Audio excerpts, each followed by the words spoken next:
సూర్యాపేట జిల్లా వార్తలు ఒకసారి చూద్దాం. పంచాయతీ ఎన్నికల వేళ సూర్యాపేట జిల్లాలో బీఆర్ఎస్ పార్టీలకు చేరికలు వెలువలా కొనసాగుతున్నాయి. మాజీ మంత్రి జగదీష్ రెడ్డి నేతృత్వంలో మఠంపల్లి మండలం, హుజూర్నగర్, సూర్యాపేట మండలాల నుంచి పెద్ద ఎత్తున కాంగ్రెస్ పార్టీ కార్యకర్తలు, బీసీ సంఘాల నాయకులు బీఆర్ఎస్ పార్టీలో చేరారు.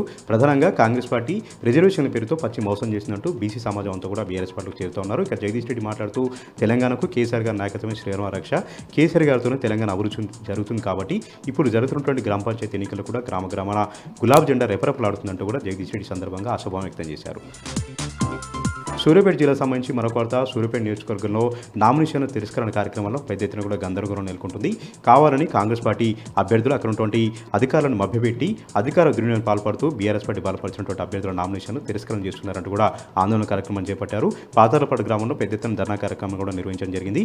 గెలవలేక కాంగ్రెస్ పార్టీ నాయకులు అక్కడ ఉన్నటువంటి అభ్యర్థులు అధికారులపై ఒత్తిడి తెచ్చి కావాలని తమ నామినేషన్ తిరస్కరణ చేస్తున్నారంటూ కూడా అక్కడ ఉన్నటువంటి అభ్యర్థులు ఆందోళన చేశారు. ఈ ఘటన పట్ల రాష్ట్ర ఎన్నికల సంఘం కల్పించుకొని న్యాయంగా విచారణ చేసి తమకు న్యాయం చేయాలంటూ కూడా పాతాలపాడు గ్రామ వార్డు సంబంధించినటువంటి అభ్యర్థులు డిమాండ్ చేస్తున్నారు.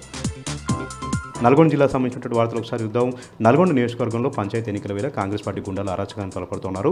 తాజాగా తిప్పర్తి మండలం ఎల్లమ్మగూడెం గ్రామంలో బీఆర్ఎస్ పార్టీ బలపరిచినటువంటి అభ్యర్థి నాగలక్ష్మి భర్త యాదగిరిని 2 రోజుల పాటు కూడా కిడ్నాప్ చేసి వివిధ ప్రాంతాల్లో చెబుతూ చిత్రహింసలకు గురి చేశారు కాంగ్రెస్ పార్టీ గుండాలు. ఘటన పట్ల ఎస్పీ కూడా ఫిర్యాదు చేయడం జరిగింది. నల్గొండ మాజీ ఎమ్మెల్యే కంచెల భూపారెడ్డి ధర్నా కూడా చేయడం జరిగింది.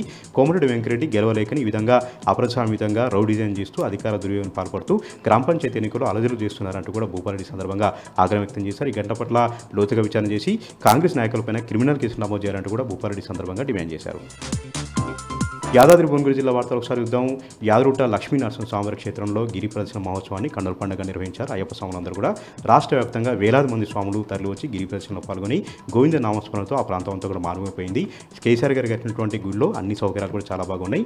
ప్రధానంగా గిరి ప్రదర్శనకు చాలా చక్కటి ఏర్పాట్లు చేశారంటూ కూడా అయ్యప్ప స్వాములు ఈ సందర్భంగా గుర్తు చేసుకున్నారు.